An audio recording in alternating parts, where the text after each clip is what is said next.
Bismillahirrahmanirrahim. Saya jalan di antara anak-anak muda nih. Pertama saya jalan ke tempat-tempat wisata yang digandrungin sama anak muda. Saya ngelihat dengan rasa yang sangat sedih pas saya lihat banyak anak muda di sana yang bermalam di tenda-tenda di sebuah tempat-tempat yang terpencil di hutan dan segala macam, berdua-duaan laki-laki dan perempuan. Dan kemungkinannya mereka belum halal. Dan itu banyak. Bahkan di beberapa kampus ketika disurvei, ternyata isi dari tong sampah di dalam kampus-kampus tertentu di Bandung yang paling banyak itu adalah alat yang biasanya dipakai untuk hal-hal yang kita tidak bayangkan. Ini artinya krisis yang terjadi kepada anak muda itu luar biasa. Mereka menjadi target dari narkoba, menjadi target dari seks bebas, menjadi target dari pornografi, dan yang lebih bahaya lagi menjadi target dari aliran-aliran sesat. Apakah itu Syiah, Ahmadiyah, bahkan dari dulu juga udah menjadi target dari sekuler liberal.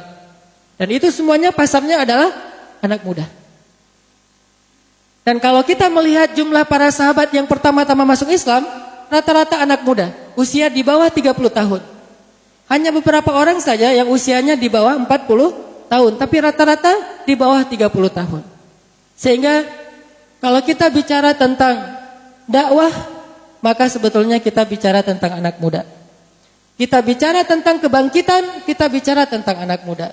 Kita bicara tentang kehancuran pun, kita bicara tentang anak muda.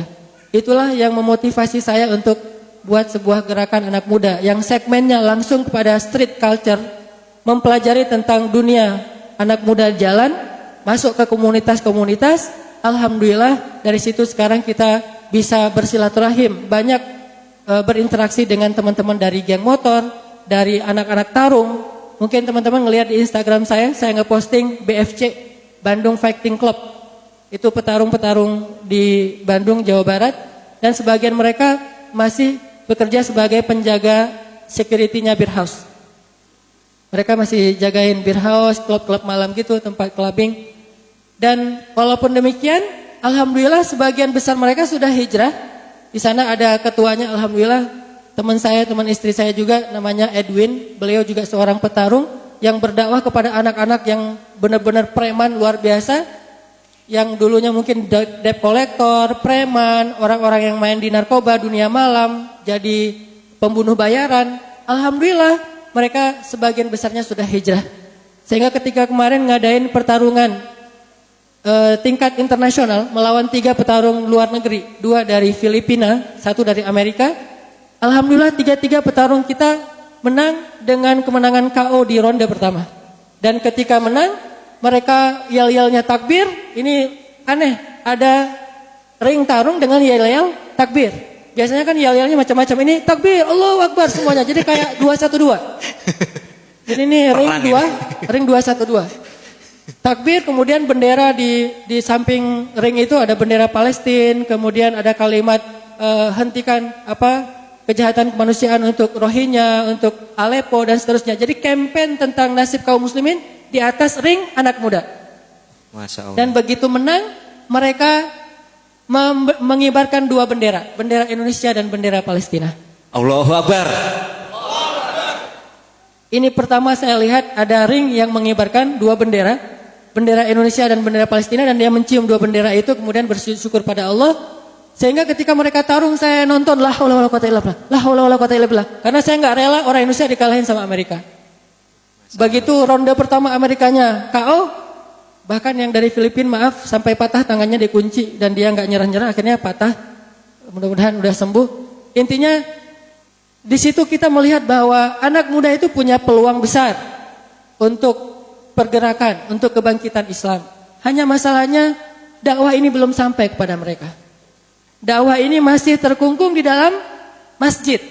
Sehingga kalau kita berdakwah hanya di dalam masjid, insya Allah yang datang adalah orang-orang yang udah soleh.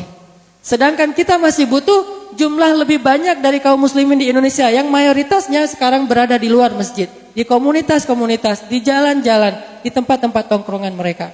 Sehingga mulailah saya mencoba mengubah cara saya berdakwah.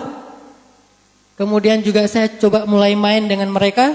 Tadi disampaikan hobi saya skateboard, bukan hobi, cuma senang nemenin mereka main skateboard. Dan saya bukan pemain skateboard yang pro, cuman kalau sekarang saya lebih banyak dan senang mainnya di laut, surfing. Jadi bahkan ketika saya main di laut di sana itu ada namanya Batu Karas dan itu laut untuk surfing, ombaknya besar-besar, laut selatan.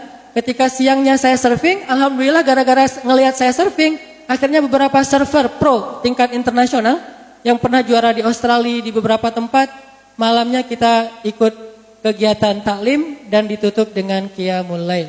Jadi surfer ikut qiyamul lail ini unik. Masya Allah. Biasanya malam mereka ngeganja, malam ada jamur ya, ada jamur khusus yang bisa mirip dengan ganja atau minimal minum. Sama perempuan itu kegiatan malamnya para surfer. Kalau siangnya mereka paddling, malamnya mereka party. Sekarang siangnya paddling, malamnya mereka taklim dan ditutup dengan tahajud atau qiyamul lail. Ini ketika masuk ke dunia mereka. Walaupun saya nggak jago dalam surfing, tapi mau main aja. Main di ombak, kegulung, diketawain, terus cari lagi ombak, terus main dengan anak skateboard, duduk di antara anak-anak musik. Bahkan alhamdulillah, pilot project kita di Pemuda Hijrah itu adalah melakukan kegiatan beriges berzikir.